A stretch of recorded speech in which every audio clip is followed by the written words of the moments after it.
Isang 12-story public school building ang itatayo sa Cebu. Solusyon daw nila ito sa kinukulang na espasyo sa mga paaralan. Magbabalita si Dale Israel ng One News Cebu.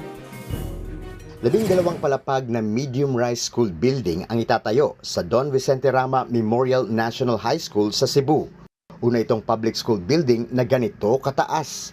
Ito raw ang naging konsepto dahil sa kakulangan ng espasyo sa ilang mga syudad. Dahil sa kakulangan dito sa Cebu, sa Quezon City, sa Makati, wala na pong lupa. Yan ang problema ng mga eskwelahan sa buong Pilipinas, sa mga lungsod.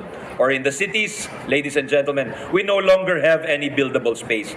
42 modern classroom at 9 na workshop rooms para sa junior at senior high school ang ilalagay sa gusali. Magkakaroon din ng malalaking comfort rooms at shower, pati canteen at elevator. Ayon kay Secretary Manuel Bonoan, magiging typhoon at earthquake-proof ang building.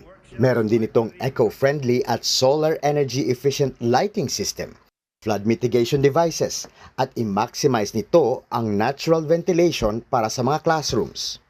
Overall, it is a flexible educational facility aesthetically designed with international standards, with modern classrooms, complete with laboratory workshops, library, canteen, and office catering the needs of all the students and occupants. Sisimulan ang construction ng gusali sa Marso at target tapusin sa Disyembre. Kaya karagdagang 5,000 estudyante ang pwedeng makapag-enroll sa eskwelahan. Dale Israel, One News, Cebu.